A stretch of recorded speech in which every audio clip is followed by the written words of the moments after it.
పరిశుద్ధ గ్రంథాలు తెరవండి. Praise the Lord. Hallelujah. Praise the lord.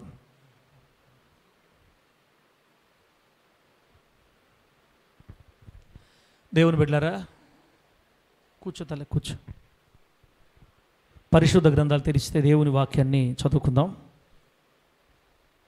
పరిశుద్ధ గ్రంథాలు తెరిస్తే దేవుని వాక్యం చదువుకుందాం.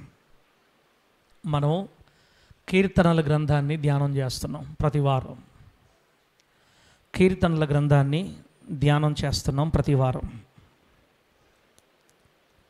3 అధ్యాయాలు ముగించుకొని 4వ అధ్యాయంలోకి మనం వచ్చాం. 3 అధ్యాయాలు ముగించుకొని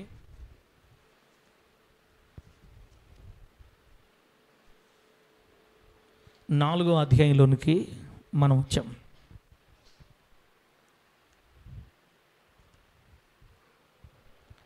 ఈ 4 అధ్యాయాల్లో 4వ అధ్యాయంలో పోయిన వారం మనము మొదటి 2 వాక్యాలు చదివాం. ఏమని? నా నీతికి ఆధారమగు దేవా, కాదు ఎన్నో వచ్చినమన్నా పోయిసా చదివింది 2వ వచనం కదా. నరులారా, ఎంతకాలం నా గౌరవాన్ని అవమానంగా మారుస్తారు, ఎంతకాలం వ్యర్థమైన దానిని ప్రేమిస్తారు, అబద్ధమైన వాటిని ఎంతకాలం వెతుకుతారు, ఇంకెంతకాలం యెహోవా తన భక్తుల్ని తన కోసం ఏర్పరచుకుంటున్నాడని తెలుసుకోండి అని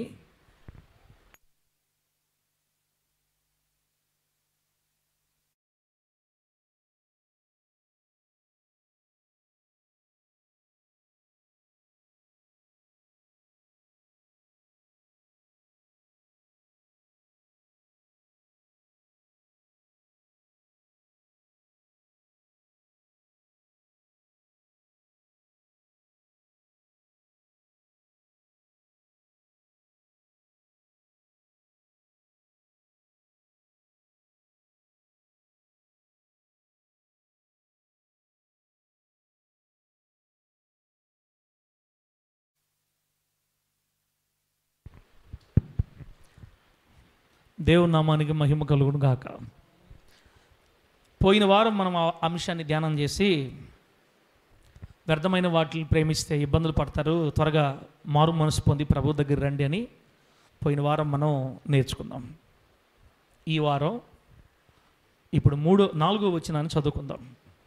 కీర్తనల గ్రంథం 4వ కీర్తన 4వ వచనం. ఆడేం రాయబడిందంటే, భయము నొంది పాపము చేయకుడి,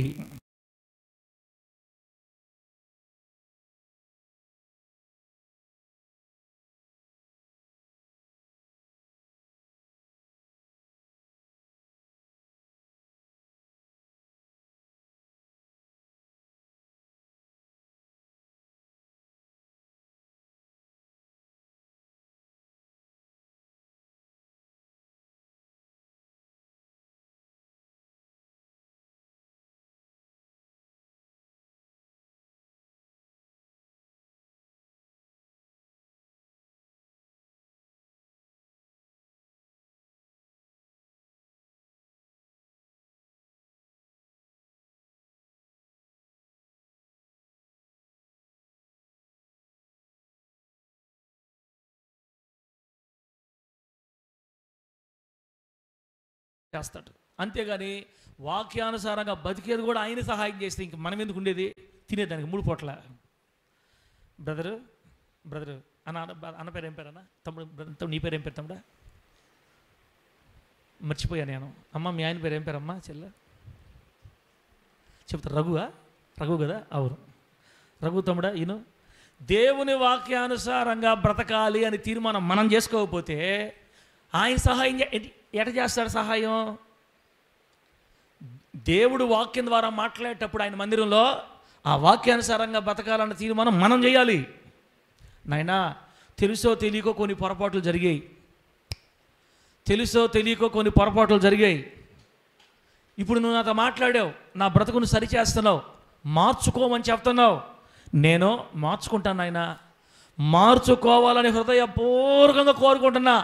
కానీ నాకు సహాయం చేస్తే, నాకు హెల్ప్ చేస్తే నేను వాక్యానుసారం నిలబడాలని కోరుకుంటున్నాను తండ్రి అట్టడిగితే అప్పుడు దేవుడు మనందరికీ వాక్యానుసారంగా బ్రతకడానికి సహాయం చేస్తాడు. దేవునికి మహిమ కలుగును గాక. ఏమయ్యా పాస్టరా, నీ నోట్లో నుంచి ఎప్పుడు కూడా మంచి మాటలు రావా?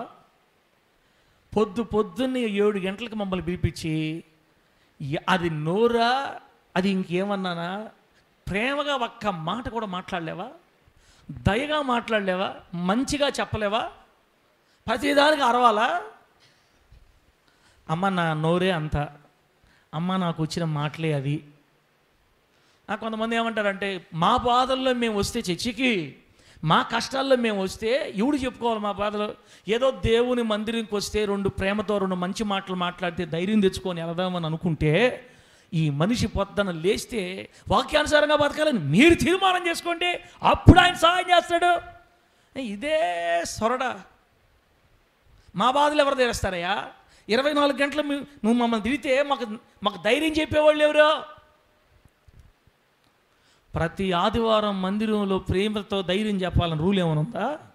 అమ్మలారా, తమ్ముళ్ళారా, కష్టాలు మీ ఒక్కరికే ఉన్నాయా? ప్రపంచమంతా ఉన్నాయా? నాకు లేవక్క, కరుణక్క, నాకు కష్టం ఉందా లేదా? నీకేం పాస్టరా, తెల్ల బట్టలు వేసుకొని హ్యాపీగా కారులో తిరుగుతా, నీకేమి? రండి రండి రండి రండి రండి. ఎంత చెట్టుకి అంత చెప్పండి మర్యాదగా, ఎంత చెట్టుకి అంత గాలి. ఎవరికి ఉండే కష్టాలు వాళ్ళకే ఉన్నాయి. కష్టాలు లేనోడు ఈ భూమి మీద ఒక్కడు కూడా లేడు, ఉండడు కూడా. కష్టాలు వస్తేనే ప్రజలు దేవుడా అని పిలిచేది, నొప్పి తగిలితేనే యేసయ్యా అని అరిచేది. అంత సంతోషంగా ఉన్నా కూడా దెబ్బగా చచ్చిపోతాం మనం, గుర్తుపెట్టుకోండి. బైబిల్ ఏం రాయబడిందంటే, మనుషులు దేవుని యందు భయభక్తులు నిలుపునట్లు. మనుషులు దేవుని యందు ఏం నిలపాలని? మనుషులు దేవుని యందు భయభక్తులు నిలుపునట్లు దేవుడు సుఖ దుఃఖములను జతపరచి ఉన్నాడు అని రాయబడింది బైబిల్లో. మనము దేవుని యందు భయభక్తులు నిలపాలని దేవుడే సుఖాన్ని దుఃఖాన్ని జతపరిచి పెట్టాడంట. అంటే కొంతకాలం సుఖం, కొంతకాలం దుఃఖం, కొంతకాలం బాధ, కొంతకాలం సంతోషం, కొంతకాలం కష్టం, కొంతకాలం నెమ్మది, కొంతకాలం ఆనందం, కొంతకాలం వేదన. ఎందుకు ఇదే? మనుషులు తన యందు భయభక్తులు నిలపాలని. అడుగుపెట్టిన చోటల్లా బంగారం అయిపోతాం, పట్టుకుందల్లా బంగారం అయిపోతుంది అనుకో. దేవుడు ఎవడా? మనమే దేవుడు అనరా? అంటారా? ఒక్కొక్కరికి బ్యాంకుల్లో 10 లక్షలు వేయండి. ఇక్కడ 10 లక్షలు బ్యాంకులు వేయండి. మీ బ్యాంకుల్లో ఎన్ని లక్షలు? 10 లక్షలు కానీ మీ అకౌంట్లో 10 లక్షలు కానీ మీ బ్యాంకులో కానీ వేస్తే ఇప్పుడు ఏసయ్యలే ఆ పోమాస్ వచ్చాక ప్రతి వారం పోవాలా? ఎన్ని బాధలు మాకు, మా కష్టాలు ఎవరు తీరుస్తారు అనరా? మీరే కాదక్క, నేనైనా అంతే.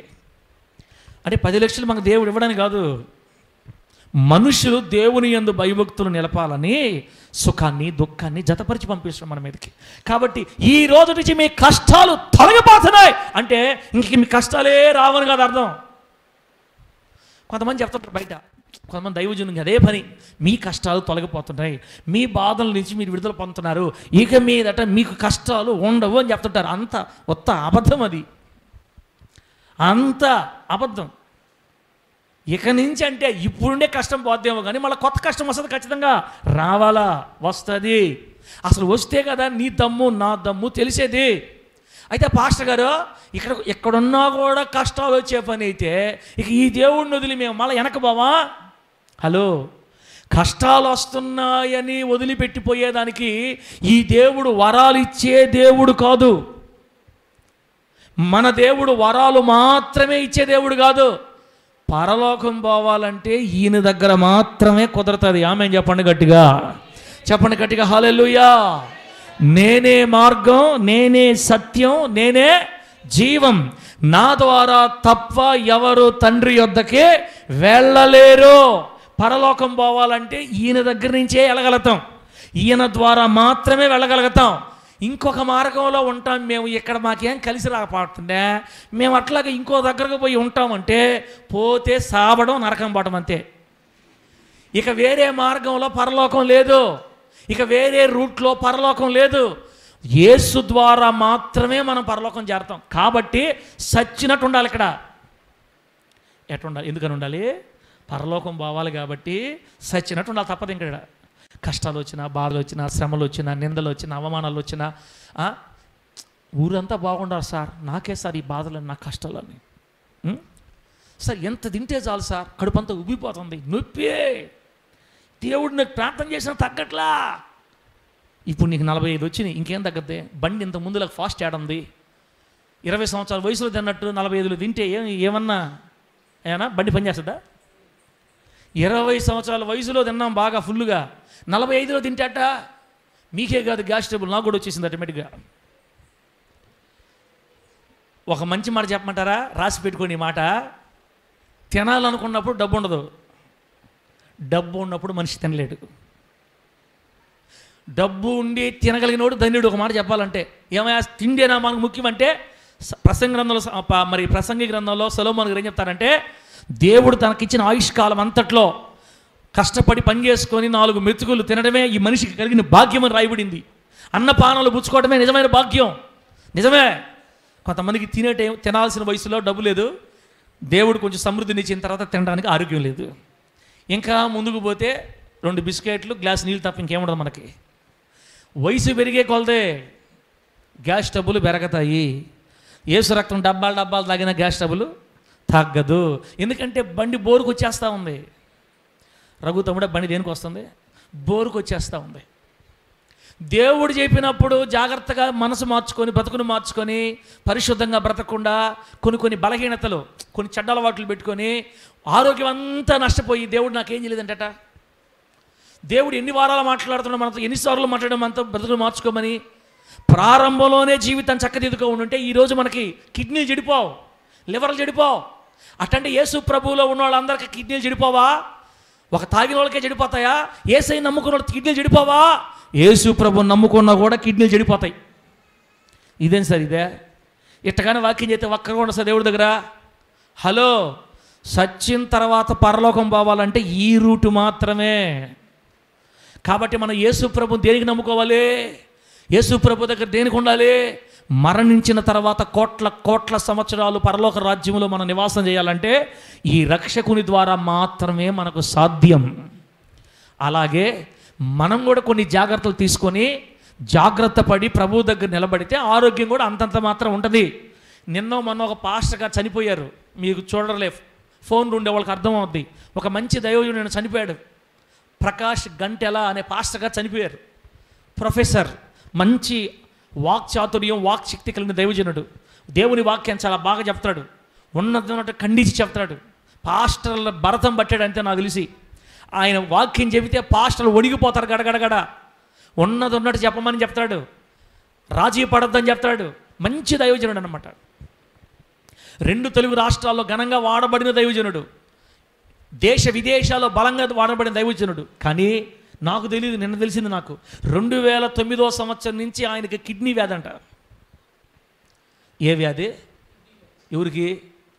దేవుని సేవ చేసిన దైవజనుడికి, దేవుని సేవ చేసే దైవజనుడికి, పాస్టర్ గారికి కిడ్నీ జబ్బు.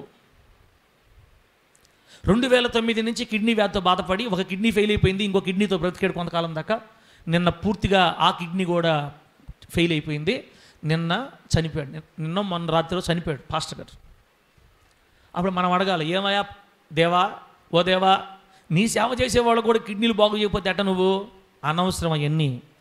ఆయన మనకు భూమి మీద ఎన్ని దినాలు నియమించాడో అన్ని దినాలు బతికి ఆయన మన లెక్కలు పూర్తయిపోయినప్పుడు రమ్మని పిలిచినప్పుడు మర్యాదగా వెళ్ళిపోవాలా. నువ్వు ఆయన మాట విన్నా వినకపోయినా కష్టాలు వస్తాయి, సంతోషాలు వస్తాయి, బాధలు వస్తాయి. బిడ్డలారా, మనం ఈ భూలోకంలో అన్నీ అనుభవించాలి. మనుషులకి దేవుడు బాధలు, కష్టాలు, సంతోషాలు ఎందుకు నియమించాడంటే దేవుని యందు భక్తి నిలపాలని. ఆమె చెప్పండి గట్టిగా. నా ప్రశ్న సమాధానం చెప్పండి తల్లి. కష్టాలు వచ్చినప్పుడు బాగా ప్రార్థన చేస్తామా? ఆనందం వచ్చినప్పుడు బాగా ప్రార్థన చేస్తాం? చెప్పండి. బాగా అంటే ఎక్కువ. కష్టాలు వచ్చినప్పుడు ఎక్కువగా ప్రార్థనలో ఉంటామా? సంతోషాలు వచ్చినప్పుడు ఎక్కువ ప్రార్థనలో ఉంటామా? లోక, నువ్వు చెప్పు లోక. ఇప్పుడు లోక, తుమ్నే బోల్ క్యా కర్తే సబ్జే. అమ్మా, నేనేం మాట్లాడాను మీకు అర్థమైందే? ఎక్క నువ్వు చెప్పాకమన్నా కష్టాల్లో ఎక్కువ ప్రార్థన చేస్తా అంటే ఎక్కువగా దేవుని వైపు చూస్తారా, సంతోషాలు ఎక్కువ దేవుని వైపు చూస్తారా? కష్టాలు వచ్చినప్పుడు పాస్టర్ని పిలిపించుకొని 3 వారాలు 7 వారాలు 3 వారాలు 7 వారాలు ప్రార్థనలు భలే జరుగుతాయి కష్టాలు వస్తే. అందుకే మన పాట కూడా ఉంది కదా, పాట కూడా ఏమని, శ్రమలు రాకమునుపు నీ త్రోవ విడిచితి, శ్రమలు రాకమునుపు నీ త్రోవ విడిచితి, శ్రమలు నాకు మేలాయనే యేసయ్యా, శ్రమలు నాకు. ఈ మాట చెప్పింది దావీదు గారు. శ్రమ నుండి ఉండుట నాకు మేలాయనని రాశారు దావీదు గారు. కష్టాల్లో శ్రమల్లోనే పాస్టరా ప్రార్థన చేయి నా గురించి ఎక్కువగా, వీళ్ళు కూడా ఎక్కువ ప్రార్థన కాకపోతారు. శ్రమలు వచ్చిన కష్టాలు వచ్చినప్పుడు 4 పూటల పుష్టిగా పెట్టి మంచి ఉద్యోగం ఇచ్చి మంచి ఇల్లు ఇచ్చి బాగా దేవుడు సెటిల్ చేశాడు అనుకో, ప్రార్థనలే బగ్గీలే ఆదివారం చర్చిలే డబ్బు. లూది అమ్మా ఇప్పుడు చెప్పమ్మా, మనకి కష్టాలు మంచిదా సుఖాలు మంచిదా? కష్టాలు సుఖాలు రెండూ మంచియే. ఒకటే కష్టాలు పెట్టినా దెబ్బగా చస్తాము, ఒకటే ఆనందం పెట్టినా దెబ్బగా చస్తాం. అదేంటి పాస్టర్ గారు ఒకటే సంతోషం పెట్టి ఎందుకు చచ్చిపోతాం మనము? మీకు తెలియాలంటే అరగంట సేపు ఆగకుండా నవ్వండి, అరగంట సేపు ఆపకుండా నవ్వితే బతకరమ్మా. కొంచెంసేపు నవ్వితేనే మనకేమొచ్చేస్తుందనా, నొప్పి వచ్చేస్తుంది కదా. కొంతమంది కామెడీ చేసి జోకులు చేస్తున్నప్పుడు నవ్వి నవ్వి నవ్వి నవ్వి దగ్గు వచ్చేస్తుంది, నవ్వలేక నొప్పి వచ్చేస్తుంది. గమ్ముడు తల్లా నొప్పి వచ్చేస్తుంది, దగ్గలేక నాకు నవ్వలేక దగ్గు వచ్చేస్తుంది గమ్ముడా. మీకు విషయం తెలిస్తే 15 నిమిషాలు ఒక మనిషి నాన్ స్టాప్గా నవ్విస్తే చచ్చిపోతాడు. మన శరీరం ఎక్కువ నవ్వుకి తట్టుకోలేదు, ఎక్కువ దుఃఖానికి తట్టుకోలేదు, ఎక్కువ బాధలకి తట్టుకోలేదు, ఎక్కువ సంతోషాన్ని కూడా తట్టుకోలేదు. మొన్న మధ్య మీరు పేపర్లో చూసారో చూడలేదు, ₹1 కోటి లాటరీ వచ్చింది ఆ వ్యక్తికి, చచ్చిపోయానా హార్ట్ అటాక్ ఏందే. ₹1 కోటి లాటరీ ₹1 కోటి లాటరీ తగిలిందని ఆనందం పట్టుకోలేక హార్ట్ స్ట్రోక్ గుండెపోటు వచ్చేసింది. ₹1 కోటి చచ్చిపోతారా? మనోహర్ అనుకుంటున్నాడు నాకు వచ్చి ఉంటే ఈ అరకే ముత్తుకోలు 8 ఇల్లు కట్టే 10 ఇల్లు కట్టేవాడిని, చచ్చిపోవడం ఎందుకో అన్నా నీకు తెలీదు, అట్టే ఉంటుంది అది. ఒక్కసారి ₹1 కోటి మన కళ్ళతో చూసి ఏం చేయాలి అర్థం కాక హార్ట్ స్ట్రోక్ వచ్చేస్తుంది. ఆనందం ఎక్కువైనా మనిషి బతకలేడు, కష్టం ఎక్కువైనా మనిషి బతకలేడు. అందుకే దేవుడు మీడియంగా కష్టాలు సంతోషాలు దుఃఖాలు కలగలిపి మన మీదగా పంపిస్తుంటాడు. కాబట్టి పాస్టర్లు చెప్పే మాటలు అందరు కాదు కొందరు ఎక్కువగా మీకు దేవుడు మేలు చేయబోతున్నాడు, మీ కన్నులు తుడవబోతున్నాడు, మీకు సమాధానం రాబోతుంది, ఇక మీదట మీ అప్పులు ఉండవు, ఇక మీదట మీరు ఆశీర్వదించబడతారు, ఇక మీదట మీ ముందుకు ఎవరు నిలబడరు, ఆపవయ సోది అనాలి మనం. ఇంకా ఎందుకంటే ఆ రోజుకు పోతేమో కానీ మళ్ళా వచ్చేయాలి మనకి, లేకపోతే కనికరమ్మ చర్చికి రాదు. కనికర రాజు చర్చిని దొడబడినా ఏం సార్ ఎంత ఘోరం సార్ ఇదే.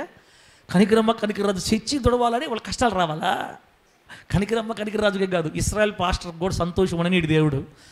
మనుషులు దేవుని యందు భయభక్తులు నిలుపునట్లుగా సుఖ దుఃఖాలు దేవుడు మన మీద పంపిస్తుంటాడు. కాబట్టి మేము బాధల్లో వచ్చాము, ఉదయాన్నే కష్టాల్లో వచ్చాము, ఏదన్నా 4 మంచి మాటలు చెప్పకుండా అరస్తున్నవేంది అనబోకు. బైబిల్లో ఏం రాయబడిందంటే యెహోవా యందు భయభక్తులు కలిగి చెడుతనము విడిచిపెట్టు, అప్పుడు నీ దేహానికి ఆరోగ్యము, నీ ఎముకలకు సత్తువ కలుగుతుంది. ఆమేన్ చెప్పండి గట్టిగా హల్లెలూయా. దేహానికి ఆరోగ్యం ఎముకలకు సత్తువ కలగాలంటే ఏం చేయాలంట? యెహోవా యందు భయభక్తులు కలిగి చెడుతనాన్ని విడిచిపెట్టాలా. చెడుతనం విడిచిపెట్టమని చెప్తున్నా నేను. అంతే, ఇప్పుడు మిమ్మల్ని అరవట్లా. చెడుతనం విడిచిపెడితే స్వస్థత దానంతట అదే కలుగుతుంది నీ బాడీకి. చెడుతనం విడిచిపెడితే అప్పుల్లో నుంచి బయటపడే మార్గాన్ని దేవుడు మనకు తెలియజేస్తాడు. చెడుతనం విడిచిపెడితే కుటుంబంలో సమాధానం కలుగుతుంది. చెడుతనం విడిచిపెడితే పిల్లలు ప్రయోజనకారులుగా మారతారు. చెడుతనం విడిచిపెడితే కుటుంబంలో శాంతి సమాధానాలు వర్ధిల్లుతాయి. పాపానికి దూరంగా పారిపోతే ఆశీర్వాదం మన కుటుంబాల్లోకి వస్తుంది. ఇవి చెప్పకుండా పాస్టర్లా మీ కష్టాలు నా ప్రభు యేసు హల్లెలూయా స్తోత్రం ఏందిదే హల్లెలూయా అదేందిదే ఎవరు చెప్పారు? మన బ్రతుకు మారితే కదా ఆశీర్వాదం వస్తుంది. అనుషమ్మ నీ 2 కూతుర్లు గుండు కూతురుతోటి సరిపోయిన నీకు అనుషమ్మ విజయరాజు. మన పాపం మన జీవితంలో నుంచి బయటికి వెళితే దేవుని ఆశీర్వాదం మన బ్రతుకులకు వస్తుంది. అప్పుడు దీవించబడతావు. అప్పటికీ నీకు పూర్తి సంతోషం ఉండదు. మర్యాద చెప్తున్నా, మళ్ళీ గుర్తుపెట్టుకో. నువ్వు ఎంత భక్తిగా బతికినా భక్తి పరులకు కూడా కష్టాలు బాధలు మామూలే మామూలే మామూలే. కానీ ఇంకొక చిన్న మాట ఏంటంటే, నీతిమంతులు బాధపడేటప్పుడు యేసయ్య దూరంగా ఉండడు. గుర్తుపెట్టుకోండి, మన దేవుడు మన కష్టాల్లో కన్నీళ్ళలో వేదనలో ఉన్నప్పుడు ఆయన మన ప్రక్కనే ఉంటాడు. దేవునికి స్తోత్రం కలుగును గాక. చెప్పండి గట్టిగా హల్లెలూయా. ఆయన మన ప్రక్కనే ఉండి మనం తట్టుకోలేకపోతున్నాము అని తెలిసినప్పుడు ఆ శ్రమ నుండి కష్టం నుండి తప్పించుకునే మార్గాన్ని మనకు కలుగు చేస్తాడు దేవుడు. అప్పుడు ఆయన మనల్ని కష్టంలో నుంచి తప్పిస్తాడు అనమాట. ఎప్పుడు? ఓర్చుకోలేకపోతున్నప్పుడు, ఓ నా ప్రభు అనే చచ్చిపోతానయ్య అంటే, ఒరే చచ్చిపెట్టాడు నీ మనిషి అని అప్పుడు తప్పించుకునే మార్గం కలుగు చేస్తాడు. అంతేగాని స్టార్టింగ్లోనే నీకు ద్వారం తెరవడు. కష్టపడాలా, బాధపడాలా, హల్లెలూయా స్తోత్రం అని చెప్పాలా, నా దేవా నా తండ్రి అని చెప్పాలా, 3 వారాలు 7 వారాలు ప్రార్థనలు పెట్టుకోవాలా, నువ్వు కూడా ఏకజాము 4 గంటలు ప్రార్థన చేయాలా. అలా చేయాలంటే నీకు బాధలు రావాలా. ఇస్రాయల్ పాస్టర్ ఇట్టగానే వాక్యం చెప్తే చర్చికి ఊరు రారు. ఇస్రాయల్ పాస్టరా రాకపోయినా పెద్ద ప్రాబ్లం లేదు పాస్టర్ గారు. దేవుడు ఏది చెప్పమంటే మనం అది చెప్పాలి అంతే. ఇంకా ఏమైనా కానీ గుండమే. దేవుని నామానికి మహిమ కలుగును గాక. హల్లెలూయా చెప్పండి గట్టిగా, గట్టిగా చెప్పండి. ఇంకోసారి చెప్పండి, ఇంకోసారి గట్టిగా హల్లెలూయా. అసలు వాక్యంలోకి పోకుండానే 20 నిమిషాలు అయిపోయింది. మిమ్మల్ని గాలి కొట్టేలేక ఇంత టైం పట్టింది. ఇంకా కొన్ని బండ్లు ఏందో బాధలు వస్తాయి అంటున్నా. ఇదేందిరా నా స్వామి, ఇంత చెప్పినా కూడా నీకు గాలి ఎక్కలేదంటే ఇంక నేనేం చేసేది? ఎలీషా పాస్టర్ గారికి ఏ జబ్బు చేసింది చెప్పండి బైబిల్లో? ఎలీషా ప్రవక్తకి ఏ జబ్బు చేసింది? మరణకరమైన వ్యాధి. ఎవరికి? ఎలీషా ప్రవక్తకి. ఎలీషా ప్రవక్త ఎవరో తెలుసా? చెట్టు కొమ్మ ఇంచి నీళ్ళలో వేస్తే అడుగులో ఉన్న ఇనప గొడ్డలి పైకి తేలింది. ఎలీషా ప్రవక్త ప్రార్థన చేస్తే చచ్చిపోయిన అబ్బాయి బతికాడు, సచ్చినోడు బతికించాడు. ఎవరా? ఎలీషా ప్రవక్త. ఇంకా ఏలియా దుప్పటి తీసి యోర్దాను నదిని కొడితే నది 2 పాయలుగా చీలిపోయింది, నడిచిపోయాడు. నన్ను ఎగతాళి చేస్తారా మీరా? రే మనవల్లరా మిమ్మల్ని కాదులే వాళ్ళని, ఆ 42 మంది అబ్బాయిల్ని నన్ను ఎగతాళి చేస్తారా? గుండోడా నన్ను ఎగతాళి చేస్తారు మీరు? అడవిలో నుంచి వస్తుందిరా అని చెప్పేసి పోయాడు అంతే. ఆయన అట పోగానే ఒక 10 నిమిషాలకి అడవిలో నుండి 2 ఆడ ఎలుగుబంట్లు వచ్చినాయి అంట. ఏమొచ్చినాయి? ఆడ ఎలుగుబంట్లు వచ్చి 42 బాలుని చీల్చినని చెప్పింది బైబిల్. అయిపోయారా మీరు అన్నాడు, వచ్చేసింది అంతే. అంత గొప్ప ప్రవక్త, మామూలు ప్రవక్త కాదు. కొండలో విషం ఉంది, కొండలో కూర వండుతున్నారు, విషం పడిపోయింది, విషపాకులు వేసేసారు, కూర అంతా విషం అయిపోయింది. పిండి దెమ్మని చెప్పి పిండి జల్లి ప్రార్థన చేస్తే కూర అమృతం అయిపోయింది యేసు నామములో. గట్టిగా చెప్పండి హల్లెలూయా. ఎరికో పట్టణంలో నీళ్లు చేదుగా తాగిన వాళ్ళు చచ్చిపోతున్నారు. ఆ నీళ్లు తాగి చచ్చిపోతున్నారు. కొత్త పాత్రలో ఉప్పు తెచ్చి ప్రార్థన చేసి నీళ్ళలో ఉప్పేశాడు. ఈ రోజుకి కూడా ఎరికో పట్టణం నీళ్లు మధురంగానే ఉన్నాయి. ఈ రోజుకి కూడా 1000 సంవత్సరాలుగా నీళ్లు మధురంగా ఉన్నాయి. అటువంటి ఘనమైన ఎలీషా ప్రవక్త చివరికి వచ్చేసరికి గ్యాస్ ట్రబుల్ కాదు, మరణకరమైన జబ్బు. ఏ జబ్బు? మరణకరమైన జబ్బు వచ్చేసింది అతనికి. అంత ప్రవక్తగా దేవుడు స్వస్థపరచవచ్చు కదా.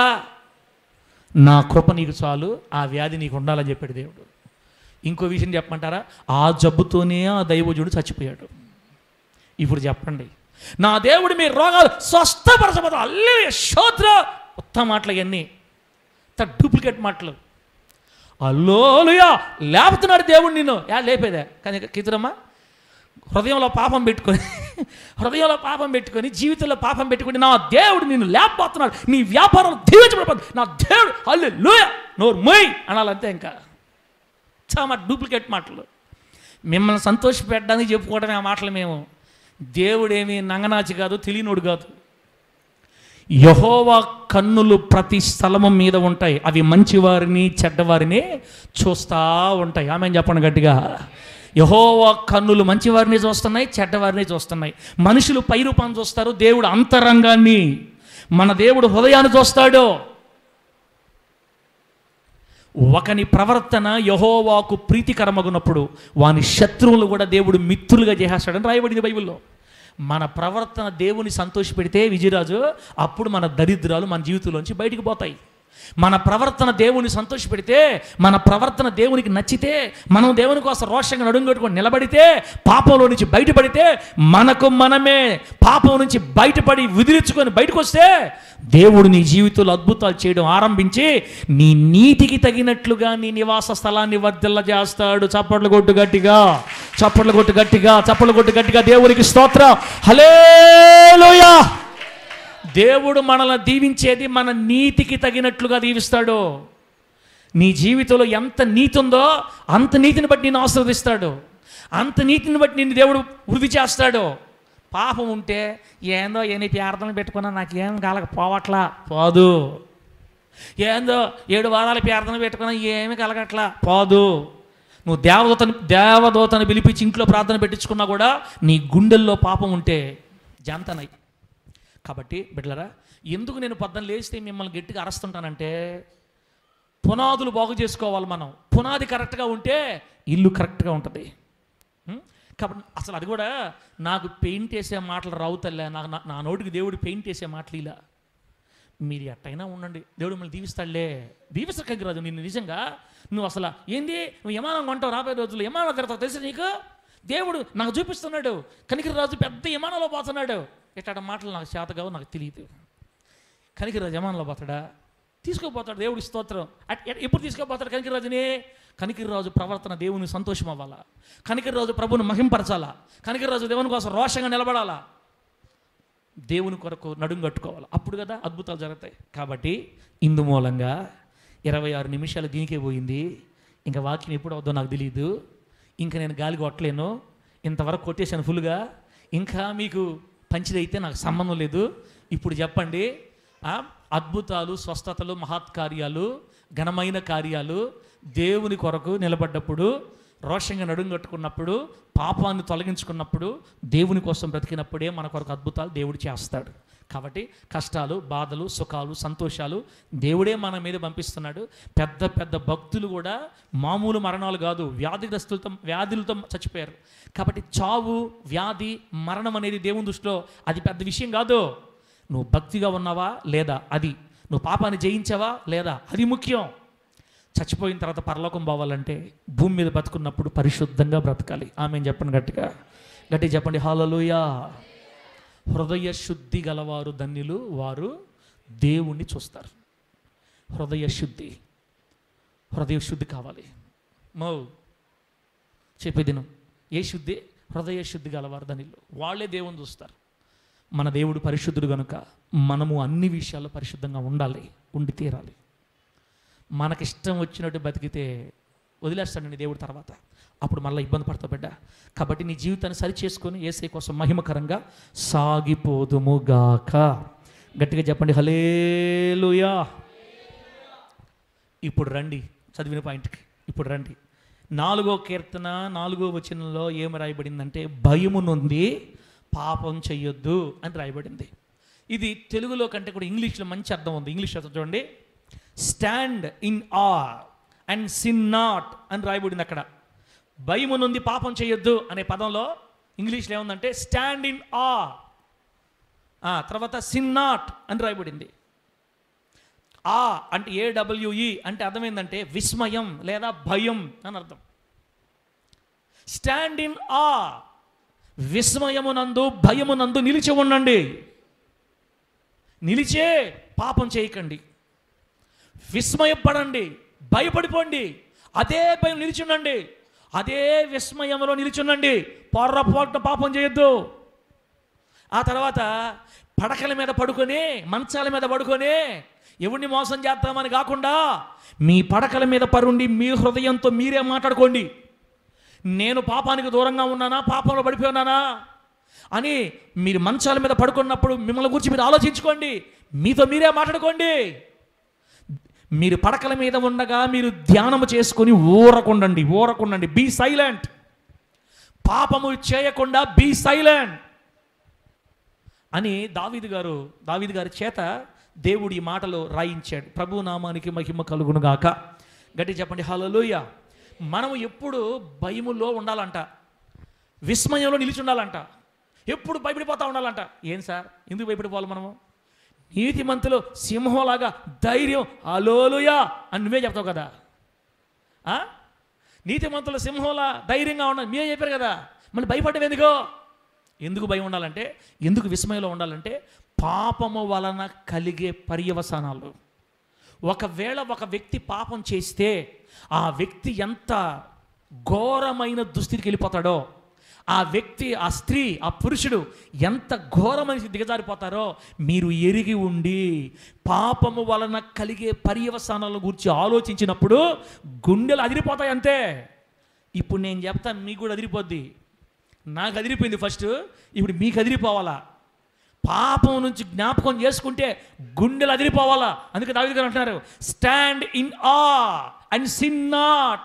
మీరు విస్మయంలో భయములో నిలిచి ఉండండి, పాపం చేయొద్దు. మీరు భయము నొంది పాపం చేయకూడదని చెప్పింది వాక్యం. బిడ్డలారా, ఎందుకు ఇంతకాలం దేవుడు పాపం పాపం పాపం అంటున్నాడంటే, నిన్ను పరలోకానికి పోకుండా ఆపేది కేవలం ఒక్క పాపం మాత్రమే, అంతే. ఒక వ్యక్తిని పరలోకానికి పోనీయకుండా నరకాగ్నికి తీసుకుని వెళ్ళేది పాపము మాత్రమే. పాపము వలన వచ్చు జీతం, చెప్పు పాపం వలన వచ్చు జీతం మరణం. అది రెండవ మరణం. పాపం వల్ల వచ్చింది చచ్చిపోవడం, మామూలు చనిపోవడం కాదు, రెండవ మరణం. రెండవ మరణం అంటే అగ్నిగుండం. మొదటి మరణం శరీరానికి, రెండవ మరణం ఆత్మకి.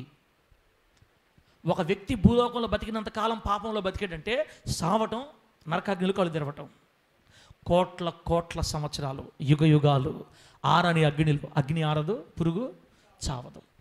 తాను చేసిన పాపములకు ప్రతిగా క్రియలు పొందుకొని, పాత సినిమాలు చూసుంటారు మీరు, పాత సినిమాలు ఏడు చాలామంది చూసుంటారులే, నేను కూడా చూసా, ఇప్పుడు కాదు అప్పుడు. అదేదో మన భూమి మీద ఒక వ్యక్తి చచ్చిపోయి నరకానికి పోతాడు. రామారావు ఎవరో నాకు తెలియదు, నాకు గుర్తు రావట్లేదు. నరకానికి పోతాడు అనమాట, యముడి దగ్గరికి పోతాడు ఈయన. ఆ యముడి దగ్గరికి పోతే అక్కడ రకరకాల శిక్షలు. సినిమాలా మాకు తెలియదు సార్, అసలు మా దగ్గర ఆ మాట చెప్పకండి అన్నట్టు చూస్తున్నారు కొంతమంది. ఏమయ్యా చూడలా? యముడి దగ్గరికి పోతే ఆ యమలోకంలో విచిత్రమైన శిక్షలు ఉంటాయన్నమాట. ఏయ్ చిత్రగుప్త, సారీ ప్రభు క్షమించు, చిత్రమహాప్రభు, ఏంద్రా వీడికి ఏ శిక్ష ఏమంటావు? ప్రభు ఈయన బాండలో వేయించు. చిత్రగుప్త వీడేం చేసాడు, వీళ్ళు లెక్క చెప్పు. ప్రభు వీడు భూమి మీద బతికినప్పుడు అందరిని మోసం చేసి 2-3 చంపాడు ప్రభు, రే వీడిని ఏలాడదీయండి, చర్మం వలవండి అని.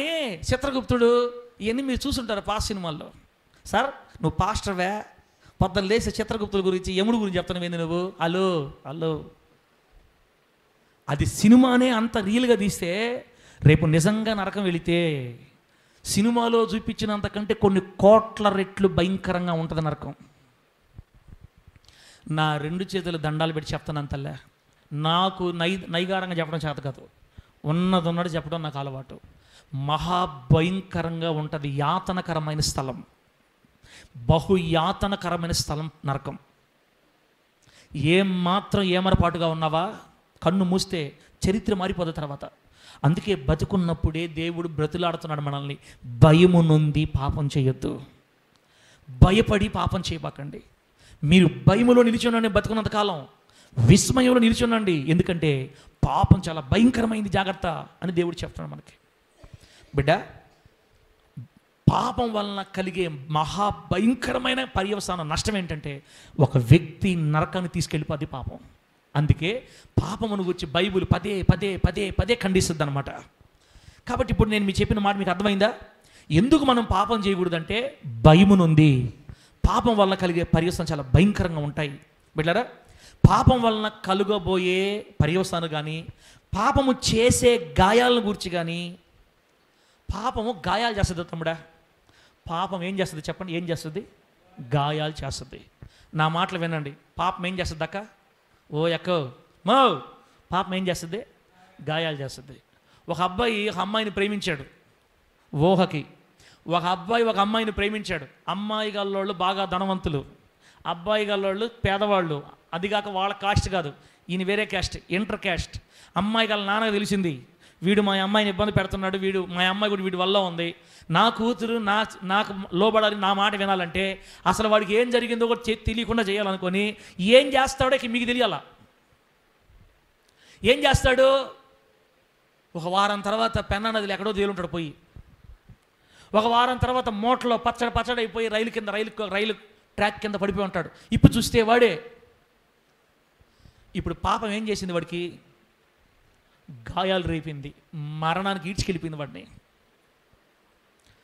ఒక భార్య భర్తను మోసం చేసి అక్రమ సంబంధంలో పడింది, చాలా బాగా హ్యాపీగా ఉంది. ఈ అమ్మాయికి చాలా హ్యాపీగా ఉంది, నా భర్త దగ్గర దొరకని ఆనందం ఇతని దగ్గర నాకు దొరుకుతుంది.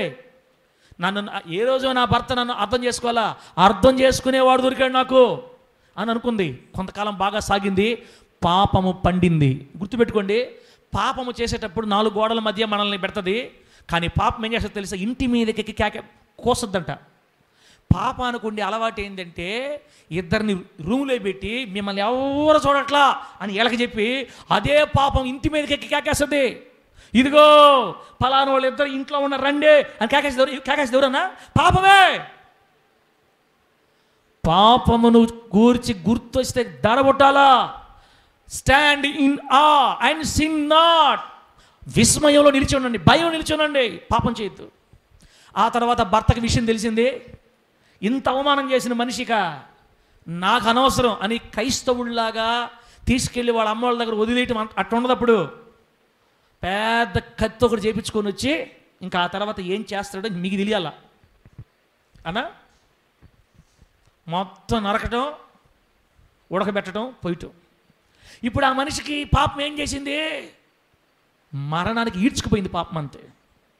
మరణానికి ఈడ్చుకెళ్ళిపోయింది. ఇప్పుడు కొంతమంది ఆడవాళ్ళు ఏమంటారంటే, అంత లేదన్నా ఇప్పుడు మేము కూడా అప్డేట్ అయ్యాం, వాడు నన్ను చంపేస్తాడని నాకు డౌట్ వచ్చిన క్షణంలోనే మేమిద్దరం కలిసి వాడినే చేస్తాం. ఎవరిని? ప్రియుడు ప్రియురాలు కలిసి భర్తను లేపేస్తున్నారంట. నిజమే, అది కూడా కరెక్టే.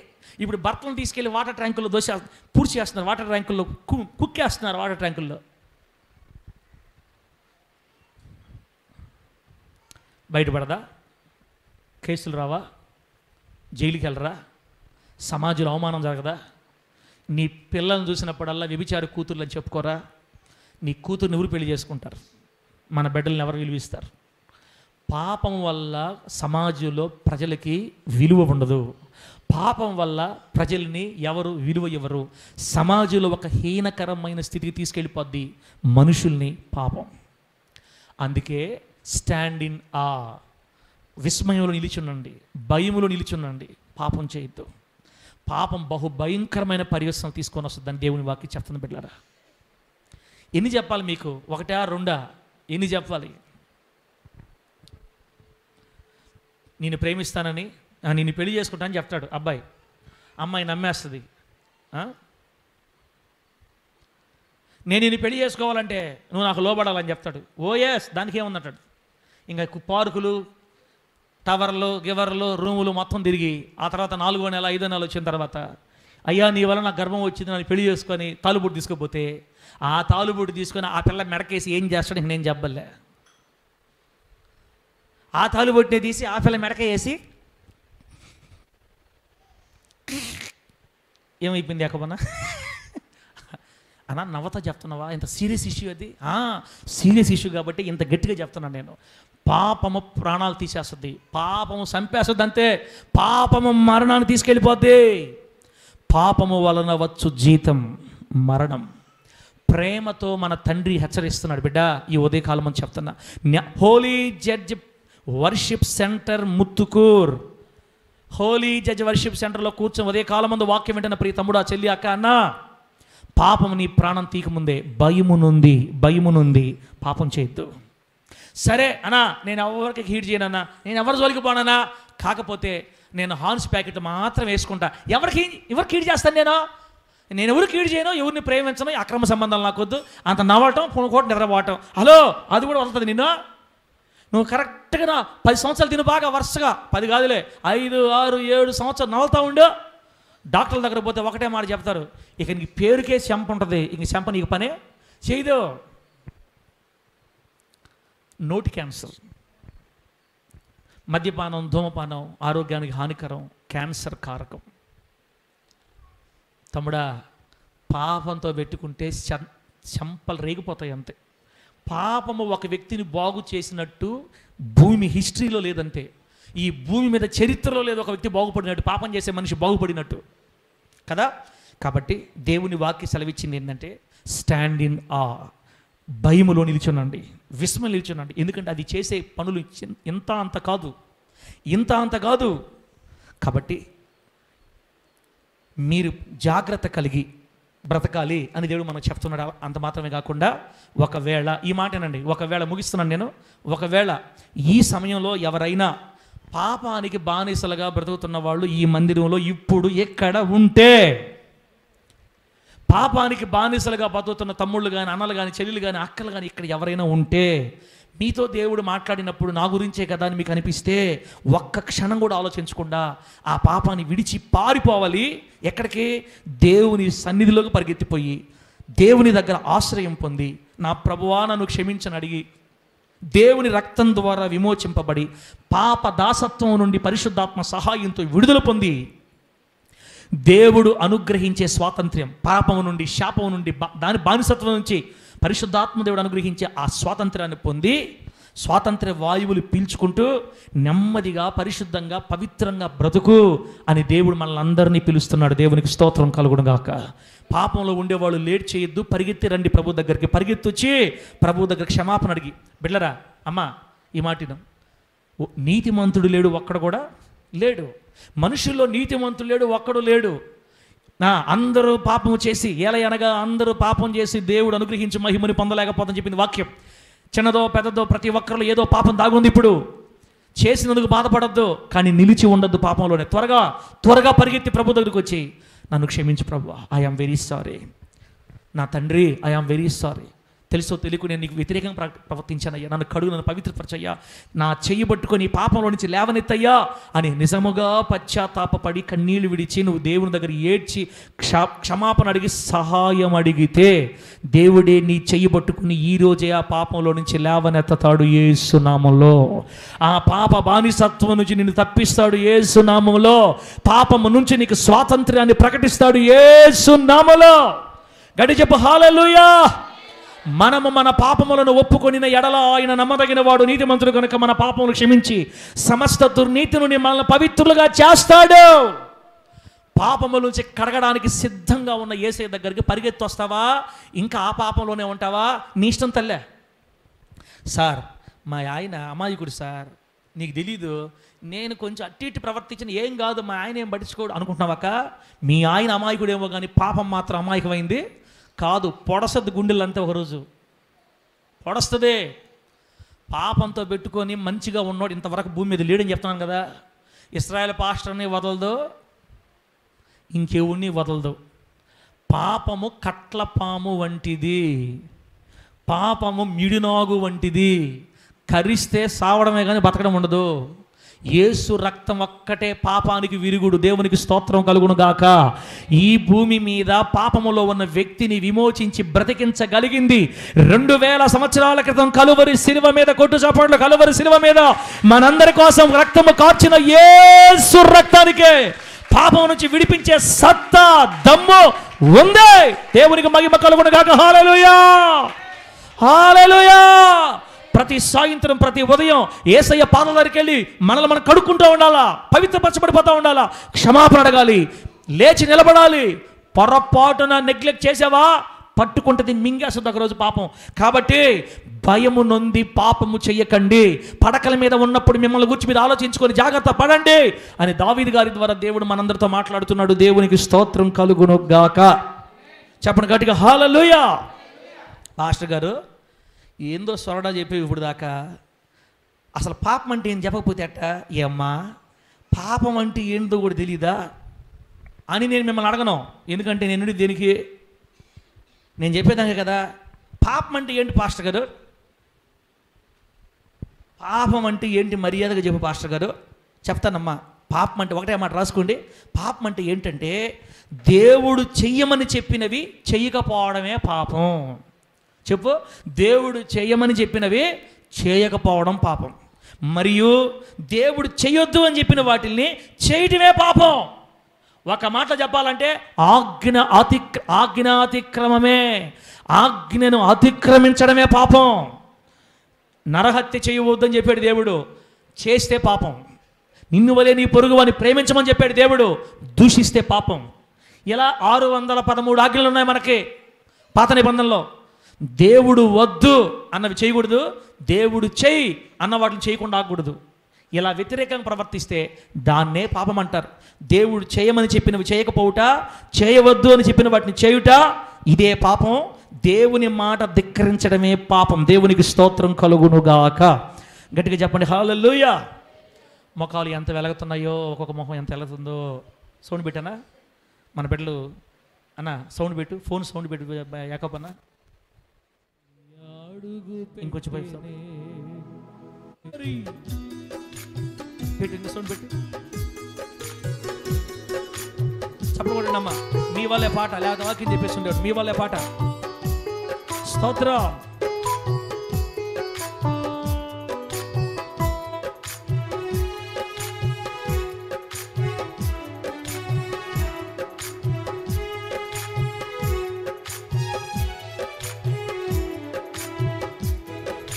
స్తోత్రం. ఎండిన భూమిలో ఎడారి బ్రతుకులో యేసయ్య అడుగు పెట్టెనే. ఒక్క ఫోటో కూడా సఫల పడ్డా మా అన్న. ఆటలో ఐక్యమైపోతున్నారు. కొడిలో ఎండిన భూమిలో ఎడారి బ్రతుకులో యేసయ్య అడుగు పెట్టెనే. యేసయ్య అడుగు పెట్టెనే. భూమిలో ఎడారి బ్రతుకులో. ఈ రోజు నన్ను క్షమించు ప్రభు అని అడిగితే నీ జీవితం దేవుడు అడుగుపెట్టి నీ పాపం అంతా క్షమిస్తాడన్న. అమ్మా అన్న క్షమిస్తాడు, తమ్ముడా క్షమిస్తాడు. అడుగు, పశ్చాత్తాపడాలి. నాకొద్దు నాయన, ఈ పాపం నాకొద్దు అని చెప్తే చెయ్యి పట్టుకొని లేపుతాడు. బిడ్డ, పాపం బహు భయంకరమైంది, అది ఎవరిని బతకనివ్వదు బిడ్డ. జాగ్రత్త జాగ్రత్త. స్తోత్ర.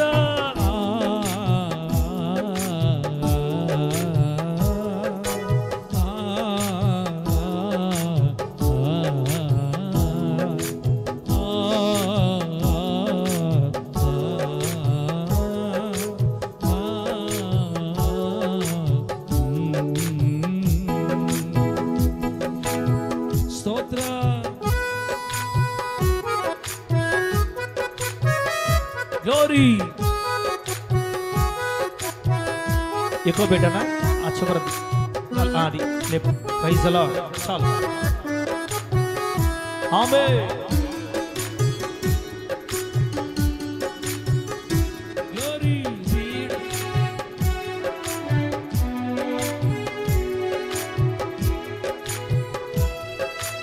వీడు బారినా మూడు బారినా నా జీవితం చిగురింపజేసిన సిలువదారుడా.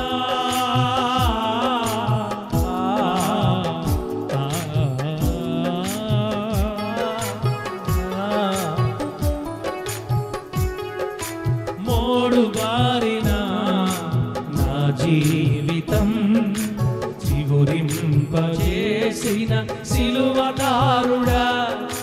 నీ ప్రేమ ఎంతో మధురము దేవా, ప్రేమ ఎంతో అవునయ్యా మధురము దేవా. నే మరువలేను నీ ప్రేమను, వర్ణించలేను నీ త్యాగము.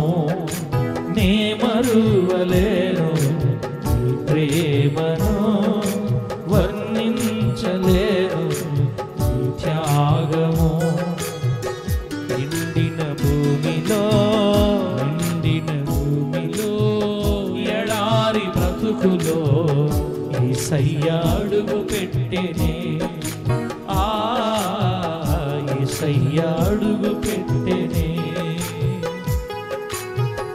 రోగాల బ్రతుకులో, కన్నీటి బ్రతుకులో యేసయ్య అడుగు పెట్టెనే.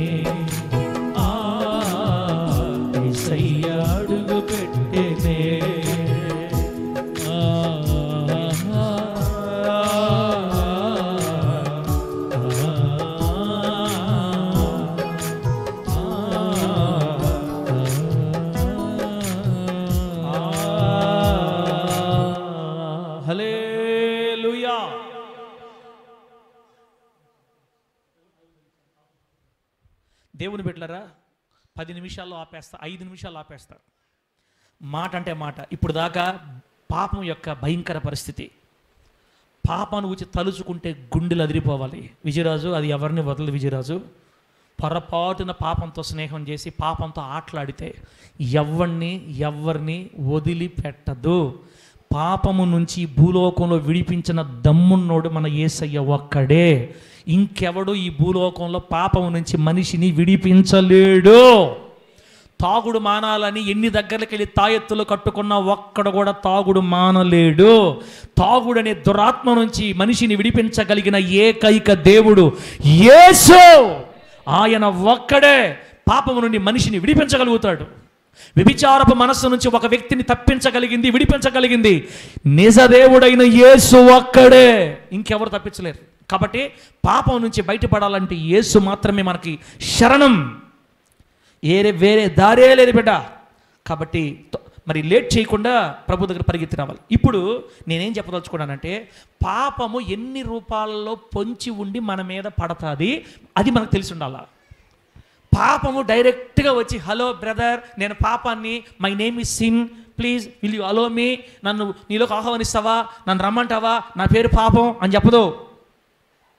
ఇంచుమించుగా 5 రకాలు, ఇంకా చాలా ఉన్నాయి, 5 రకాల రూపాలు ధరిస్తుంది పాపం. 5 రకాల రూపాలు ధరిస్తుంది పాపం. పాపం 5 రూపాల్లో మన దగ్గరకు పొంచి మన మీద పడిపోద్ది. ఏమరపాటుగా ఉన్నామా, ఈ 5 రూపాలలో ఏదో ఒక రూపంలో మన మీద పడిపోద్ది.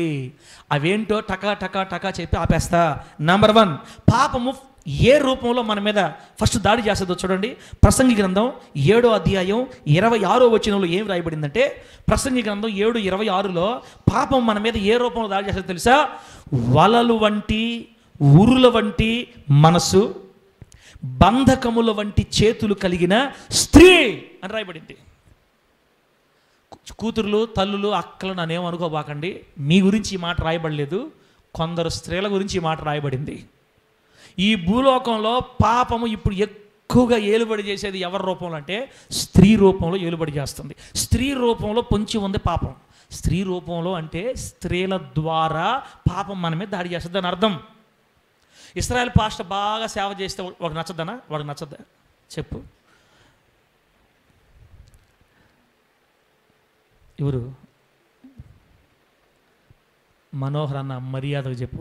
ఇశ్రాయేల్ పాస్టర్ బాగా సేవ చేస్తే సైతంగా నచ్చద్దా? నచ్చదు.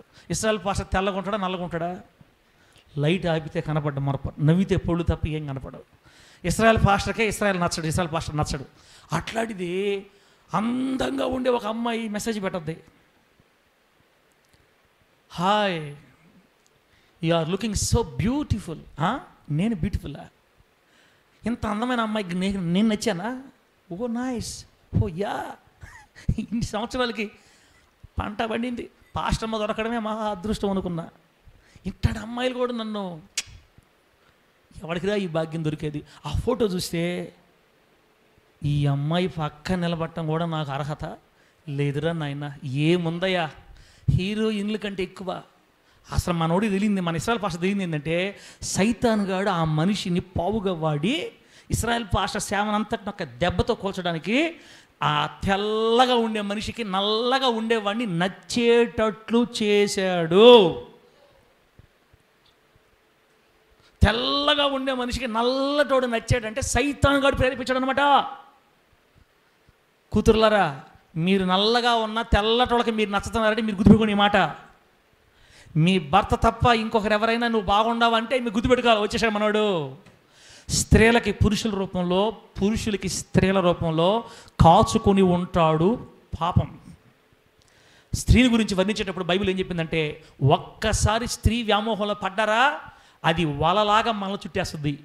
వలలో పడిన చేప బయటికి పోద్దనా? పోసదులే సార్, కొరికేసి బయటికి పోద్దా? అట్ట కాదు, కొరికే వలగది. ఇది బలమైన వల.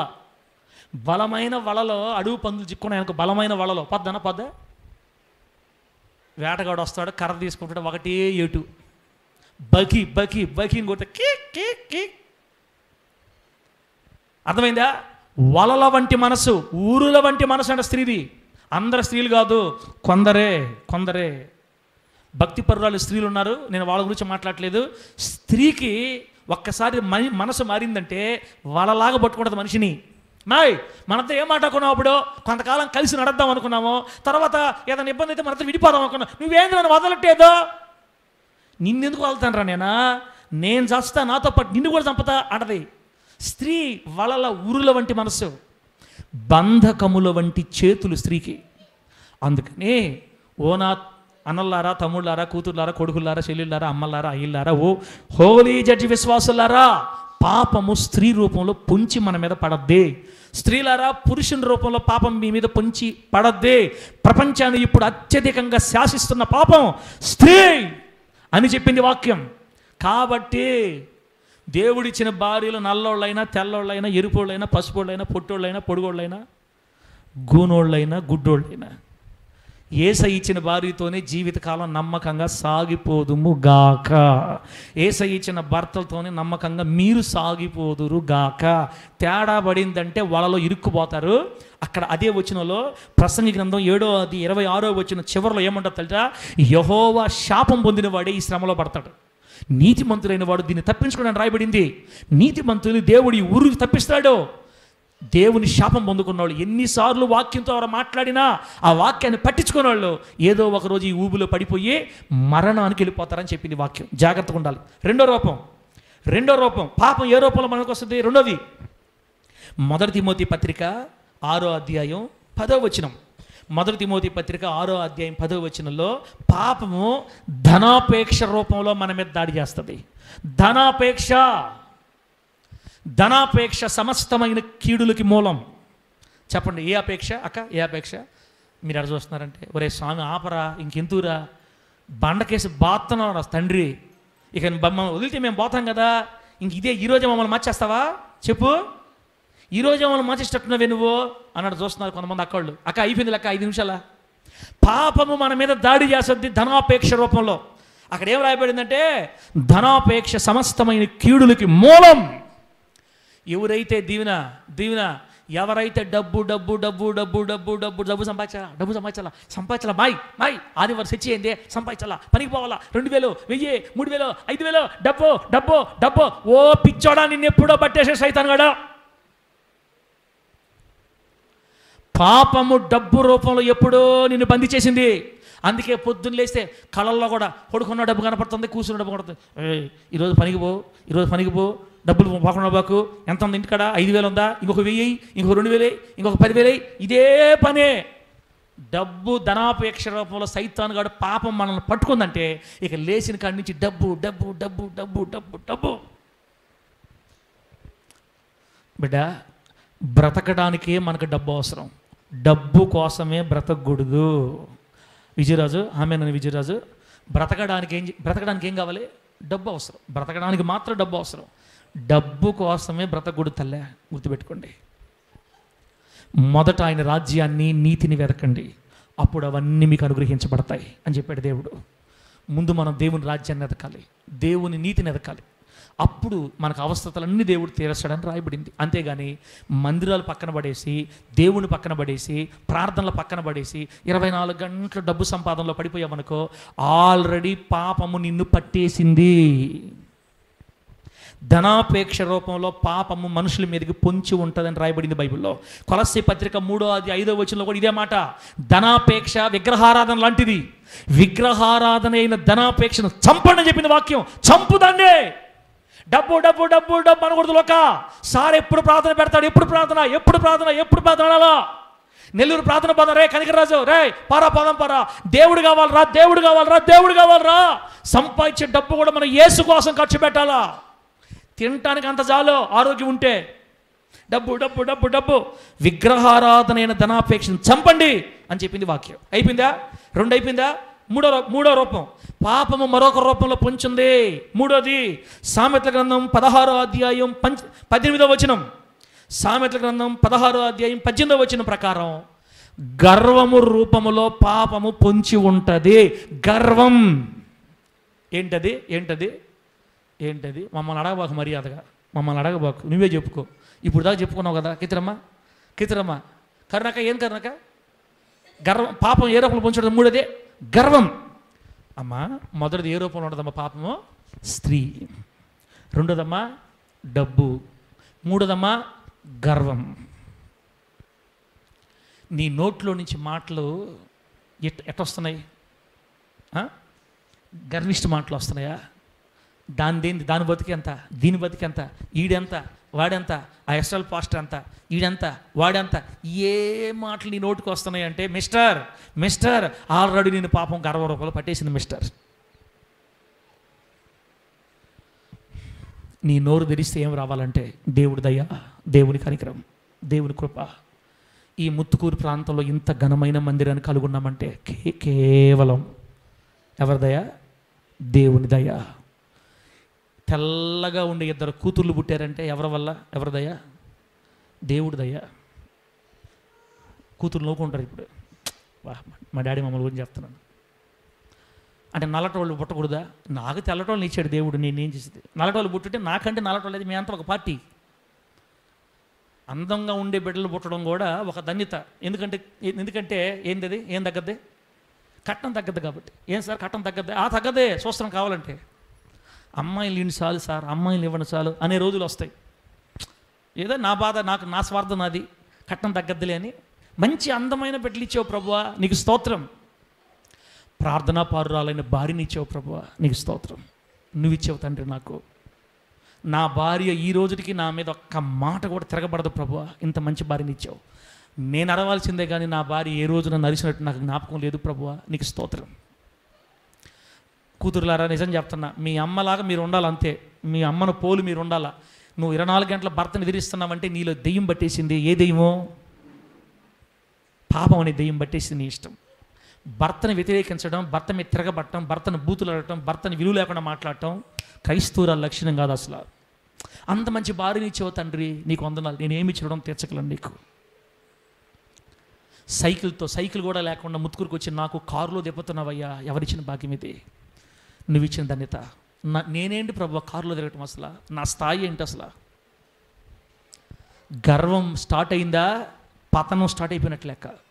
నాశనమునకు ముందు గర్వము నడుచును. గర్వపు మాటలు రాకూడదు నోటికి. గర్వపు మాట, ఎంత మాట అంత మాట రాకూడదు. నాశనం అయిపోతారని చెప్పింది వాక్యం. కాబట్టి బిడ్డ, మనల్ని నాశనం చేసే గర్వం రూపంలో పాపం మనల్ని పట్టుకుంటుంది. గర్వం కూడా పాపమేనమ్మా. పాపము పాపంగా రాదు మన దగ్గరికి, గర్వం రూపంలో వస్తుంది మన దగ్గరికి. ఈరోజు ఈ మైకు 5,000, ఈ మైకు నేను 5,000 మైకు వాడుతున్నా, ఏమనుకుంటున్నారు నాన్న అంటే? ఎవరు ఇచ్చారు దీన్నే? మన కొన్నెలను తీర్చారు, కొన్నెలను తీర్చిన మైకులు ఇవి, అంతే కదనా? మన గొప్పతనమా? మన భక్తి కాదు. దేవుని బిడ్డల ద్వారా దేవుడి మైకులు తీర్చి. కొంతమందికి వైరు మైక్ కూడా ఉండదు, 1000 రూపాయల మైక్ కూడా లేక బాధపడే వాళ్ళు ఉన్నారు. ధన్యత, కృప, దేవుని దయ అనాలా. నా ఒడ్డు చూడు, నా పొడుగు చూడు, నా రంగు చూడు అనకూడదు. నా ప్రభు అయిన యేసయ్య దైవిక జ్ఞానాన్ని మనందరికి అనుగ్రహించును గాక. స్టాండ్ ఇన్ ఆ అండ్ సిన్ నాట్. భయము నందు నిలిచి ఉండి పాపం చేయొద్దు అని చెప్పింది వాక్యం. 3 చెప్పా. పాపం స్త్రీ రూపంలో దాగి ఉంటుంది, పాపం ధనాపేక్ష రూపంలో దాగి ఉంటుంది, పాపం గర్వం రూపంలో పొంచి ఉంటుంది. పాపం 4వది సామెతలు 18:1 అతి స్వేచ్ఛ, ఓవర్ ఫ్రీడమ్. ఏ ఫ్రీడమో? ఓవర్ ఫ్రీడమ్, అతి స్వేచ్ఛ. దేవుడు స్వేచ్ఛ ఇచ్చాడు కదా అని ఎట్లా పడితే అట్లా ప్రవర్తించకూడదు. ఉదాహరణకి మీకు అర్థం అవ్వాలంటే, మనకు దేవుడు స్వేచ్ఛగా బతకమని చెప్పాడు, మందిరాలు ఎగ్గొట్టి బతకమని చెప్పలా. దేవుడు మనకు స్వేచ్ఛనిచ్చి బతకమన్నాడు, పవిత్రతని రాజీ పెట్టమని, పవిత్రతని ఎట్లా చెప్పాలి, పాపం కొరకు పవిత్రతని బుక్కిపాలు చేయమని చెప్పలా. దేవుడు స్వేచ్ఛగా బతకమని చెప్పాడు బిడ్డలారా. అట్లాగని మనకి ఇష్టం వచ్చిన బతకమని చెప్పలా. అతి స్వేచ్ఛ రూపంలో పాపం దాగి ఉంటుంది. పాస్టర్ మాట్లాడేది నువ్వు ఏమి చెప్పి గమ్ముకుంటాడు. అసలు ఆయనేది నేను అడిగేది, పాస్టర్ అని నేను అడిగేది. నువ్వు వింటే వినపది అసలు ఏమనుకుంటున్నాను నిన్ను అని చెప్పద్ది పాపం నీలోకి వచ్చి. అతి స్వేచ్ఛ అంటారు దాన్ని. మనకు ఎంత స్వేచ్ఛ ఉన్నా బైబిల్ ఎక్కడ ఆగమంటే అక్కడ ఆగాలి. యేసునామములో ఏది చేయమంటే చేయాలా, ఏది వద్దంటే దాపేయాలా. స్వేచ్ఛ నిన్ను బైబిల్ దాటిపోనికూడదు. దేవుడిచ్చిన స్వేచ్ఛ బైబిల్ పరిధిలోనే నువ్వు ఉండాలా, దాటి వెళ్ళకూడదు నీ ఇష్ట ప్రకారంగా. అతి స్వేచ్ఛ రూపంలో పాపం దాగి ఉంటుంది. Over freedom is the form of a sin. పాపం యొక్క మరో రూపమే అతి స్వేచ్ఛ. ఇష్టానుసారంగా బతకూడదు, నడుం కట్టుకొని దేవుని కోసం నిలబడాలి. ఈ కృప దేవుడు మనందరికి అనుగ్రహించును గాక. గట్టిగా చెప్పండి హల్లెలూయా. లాస్ట్ మాట, పాపము ఏ రూపంలో పొంచి ఉంటుందంటే మోసపరచు ఆత్మ రూపంలో. యెషయా గ్రంథం 42వ అధ్యాయం 8వ వచనం ప్రకారం ప్రార్థన చేస్తాను. ఇంకా 1:05 అయింది, ఎక్కువ కాలేదు, నేను ప్రార్థన చేస్తా.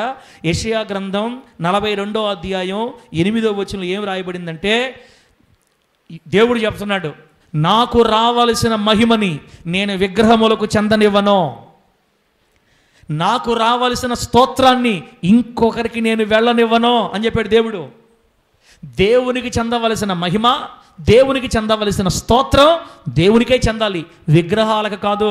అంటే దీని అర్థం ఏంటంటే, ఈరోజు విగ్రహ ఆరాధనలో ఉన్న ప్రతి వ్యక్తి మోసపరచు ఆత్మ రూపములో ఉన్న పాపానికి బానిసలే. ఒక వ్యక్తి విగ్రహారాధన చేస్తున్నాడు అంటే, ఒక వ్యక్తి విగ్రహాలను పూజిస్తున్నాడంటే ఈ మోసపరచు ఆత్మ రూపంలో ఉన్న పాపానికి బానిసలే. అంటే విగ్రహారాధికులందరూ పాపులే. దేవుని వాక్య సెలవిచ్చింది ప్రకటన గ్రంథంలో, విగ్రహారాధికులు, అబద్ధికులు, పిరికివారు, నరహంతకులు, దేవద్వేషులు వీళ్ళందరూ కూడా ఆరని అగ్ని గంధకములతో మండు గుండములో పాలు పొందుతారు. విగ్రహారాధికులు పరలోకానికి వెళ్ళరు.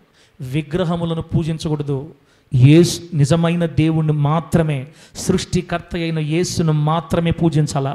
ఈ భూలోకంలో ఉన్న ఒకే ఒక్క దేవుడు నజరేయుడైన యేసు. విగ్రహములు రూపాలు మాత్రమే, అవి దేవుళ్ళు కాదు, దేవుళ్ళు లేరు. నిజమునకు దేవుళ్ళు, దేవతలుగా పిలువబడిన వారు ఎందరో ఉన్నారు, కానీ దేవుడు ఒక్కడే, ఆయన మాత్రమే మనం పూజించాలి. విగ్రహములకు దేవుని మహిమనిచ్చే వాళ్ళందరూ మోసపరచు ఆత్మ భ్రమలో ఉన్నవాళ్లే, పాపానికి బానిసలే. ఇది అయిపోయింది నేను చెప్పాలనుకుంది. ఇప్పుడు బైబిల్ ముయ్యండి, నేను మొత్తం గుర్తు చేసి ఆపేస్తా. బిడ్డలారా, ఈరోజు దేవుడు మనతో మాట్లాడిన మాట ఏంటంటే, భయము నుండి పాపం చేయొద్దు, భయము నుండి పాపం చేయకండి. ఎందుకంటే పాపం మనల్ని భయంకరమైన పర్యవసానాలు తీసుకెళ్ళిపోతాయి బిడ్డ. కాబట్టి భయము నుండి పాపం చేయొద్దు అని దేవుని వాక్యం మనకు సెలవిచ్చింది. ప్రభునామానికి మహిమ కలుగును గాక. పాపం అంటే ఏంటి? దేవుడు ఏది చేయొద్దంటే చెప్పు. దేవుడు ఏది చేయొద్దంటే అది చేయకూడదు, ఏది చేయమంటే అది మాత్రమే చెయ్యాలి. కూర్చోబెట్టి చిన్న బిడ్డను అటాప బాగా వినండి. దేవుడు ఏది చేయొద్దంటాడో అది చేయకూడదు, ఏది చేయమంటాడో అదే చేయాలి. అలా కాకుండా దేవుని మాట ధిక్కరించి చేసే ఏ చిన్నదైనా ఏ పెద్దదైనా పాపమే. పాపం మరణాన్ని తీసుకెళ్ళిపోద్ది, పాపం గాయాలు చేస్తుంది, పాపం ఒక మనిషిని మనశ్శాంతిగా బ్రతకనీదు, పాపం రోగాలు తెచ్చిపెట్టద్ది, పాపం అవయవాలు పాడు చేసేస్తుంది, పాపం ఒక మనిషిని నిత్య నరకాగ్ని గుండానికి తీసుకొని వెళ్ళిపోద్ది. దేవుని బిడ్డ, ఈరోజు దేవునితో మాట్లాడాడు. ఇప్పుడైనా తీర్మానం తీసుకోవాలి. ఒక్క క్షణం కూడా ఆలస్యం చేయకుండా పరిగెత్తి దేవుని పాదాల దగ్గరకు వచ్చి పాపం క్షమాపణ అడిగి విడుదల పొంది సమాధానంతో, సంతోషంతో, నెమ్మదితో విమోచించబడిన దానివై క్షేమముగా నువ్వు మందిరంలోంచి బయటికి వెళ్ళాలా. ఇంకా టైం వ్యర్థం చేసుకుంటే నీ ఇష్టం బిడ్డ, ఇంకా టైం వ్యర్థం చేసుకుంటే నీ ఇష్టం అమ్మ. గాయములు చేసి మోసపరచి పాపానికి తీసుకొని వెళ్ళి నరకానికి తీసుకొని వెళ్ళే ఈ పాపాన్ని ఇంకా పెంచి పోషించుకుంటావా? అది నీ ఇష్టం. పాపం ఈ రోజున స్త్రీ రూపంలో దాగి ఉంది, పొంచి ఉంది, ధనాపేక్ష రూపంలో పొంచి ఉంది, గర్వం రూపంలో పొంచి ఉంది, అతి స్వేచ్ఛ రూపంలో పొంచి ఉంది, మోసపరచు ఆత్మ రూపంలో పొంచి ఉంది. ఇంకా గుర్తుపట్టకుండా ఇంకా నీ ఇష్టానుసారంగా బతికితే దేవుని బిడ్డ నువ్వే లెక్క చెప్పాలి దేవుడికి. మనలందరినీ దేవుడు ప్రేమించి ఈరోజు మనతో మాట్లాడాడు. ఇప్పటికైనా మించిపోయింది లేదు. ఇంతవరకు నువ్వు ఎంత ఘోర పాపంలో ఉన్నా కూడా క్షమాపణ అడిగితే పసిపిల్లవాడి వల్ల నీ పాపంలన్నీ కడిగి పవిత్రపరచుటకు యేసయ్య సిద్ధంగా ఉన్నాడు. హృదయపూర్వకంగా పశ్చాత్తాపపడి ఏడ్చి దేవుని దగ్గర క్షమాపణ పొందాలి. దేవుడి మాటలు మనకు ఆశీర్వాదకరంగా మార్చును గాక. కళ్ళు మూసుకోండి, ప్రార్థన చేసుకుందాం.